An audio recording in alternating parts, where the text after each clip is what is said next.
Okay, this is going to be a video of my 1970 Olds 442. It is an actual 442. It is not a W30, although it has some of the features of the W30. And it is right now set up in what I would call race mode. I've had this car since 2004, and I showed the car for the first about 10 years we had it, and then got tired of sitting in the sun listening to the same stories over and over, and went to the racetrack one day, and that was it. We started racing, and I've raced the car and showed the car almost ever since. I still go to shows and I still race it. But anyways, the car's got over 70 trophies. I haven't counted lately. My daughter got another one the other day, best of show with it at the county sheriff's cruise.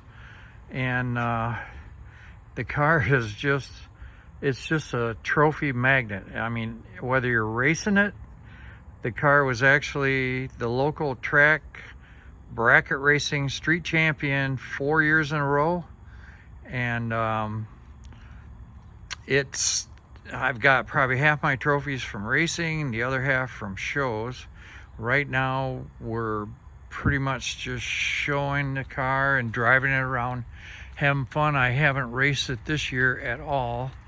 I'm getting too old to do all the work it takes to race. It's just getting to be a lot of work. But we still love driving the car around. We've been to a lot of shows with it this year and won several more trophies with it. And so the wife is telling me maybe it's time to think about getting rid of it, which I don't know. We're gonna think about that. I'm gonna open the hood for you. This is a 455 Olds engine, nothing bizarre going on here. It's got Edelbrock heads. It's got a competition roller cam, 254, 248 duration at 50.609 lift. It's got roller rockers on it, even though it's got the stock covers on it. A Holley intake single plane, and Holley 950 4-barrel carburetor. The car has diamond concave pistons in it. It runs about 10.5 to 1, a little under.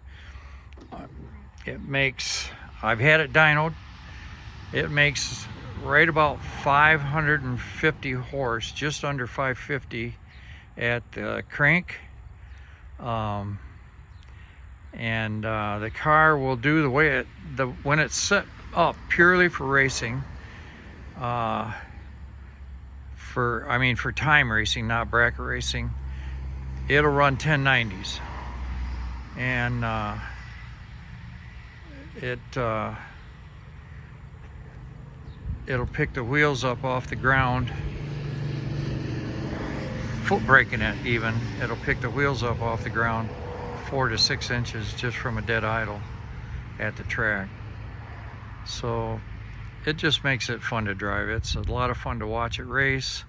And in fact, I've got a lot of other videos of the car racing it, so you can actually see it going on the track if you look at my YouTube videos.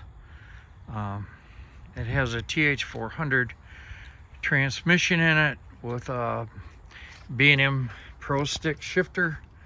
It's full manual reverse, and it has a trans brake. There's the button for the trans brake. And it has a 2-step for the trans brake. I've got it set at 2400 RPM, which is fairly low RPM. A gauge package. It has a transmission temperature gauge also. Not a lot of weird stuff. It's got a decent sized tack in it. But the transmission is almost brand new. The motor was fresh in 21, and it's been on the track a dozen times maybe total, and that's it. I mean, it's tight as can be. And that motor is as dry as a new diaper. That does not leak a drop of oil, and neither does the transmission or the rear end. You can park this in the garage and it's just as dry and clean as a brand new car. So anyways, the trans brake is in there. If you want to use that, it'll race. You can race it modified. I have used it very few times. I just don't care for it. Anyways, it is there. You can see that the interior on this car is in really nice shape. I mean, essentially it's brand new. And so are the front seats that go with it. They're down in the basement right now. They're brand new. And they can be put in about 20 minutes. In fact, I just took them out the other day and switched them just to make this video so you could see the car dressed in what I call racing. It's racing setup. So, and wife actually prefers the racing seats. I don't know why for sure. She said that because of the way they cradle her, she likes them better. They feel more comfortable to her. I don't disagree. I like them myself. But we have the stock seats. In fact, I've got most of the stock stuff for this car. The stock wiring is all still in it. So it can be put back to a pretty close to stock car, and I could probably do it in 2 days. Even though, like this, I've got, because I'm racing and it's got the batteries in the trunk. It's got a couple of brand new, actually, Optimum batteries this year in the trunk with the on-off, push on and off. You have to have that. But that's in, there's no damage to the car putting that in. You can get a look at the rear end. Like I said, I could put this all back where it belongs in a couple of days pretty easily. So I'm not going to run the car because I've got a lot of videos on the channel with the car running. I just wanted to give everybody a look at it when it's set up for racing, and that's exactly what this is. I'm not sure what else I could tell you about the car. It is a blast to drive. It doesn't have any shakes or rattles or doesn't do anything weird. It drives just like you'd think an Oldsmobile would drive. It goes down the road nice and smooth, and it's got the stock air shocks actually on the back, and it's got a set of dual adjustable AFCO race shocks on the front, which you can adjust those things so that they're just like a really good tight street shock or really loose. And it's just a couple of knobs you turn. That's all it is. There's nothing else to it. But these lines here are fuel lines. It's got a dual feed Holley on it. That's the fuel pressure regulator over there. There's no power adders on this at all, never have been. This is all strictly naturally aspirated 455 Olds engine.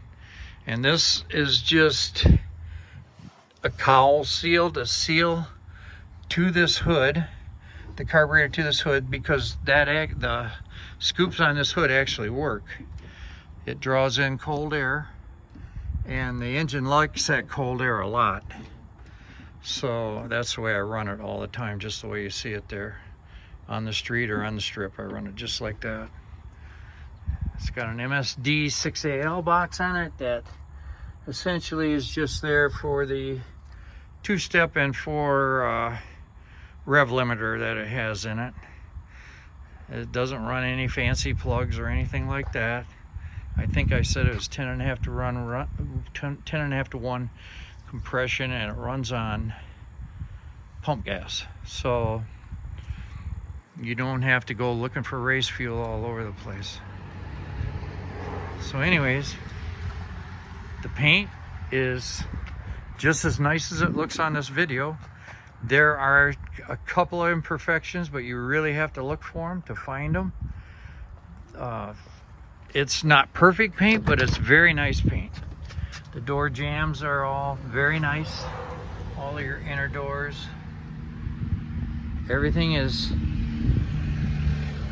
just as nice as it looks on this video. The stainless steel is all bright polished. I had that polished a couple years ago. I had it all done, and it's all just like brand new. It's shiny as can be. You can see this plate here. It's all shiny like that.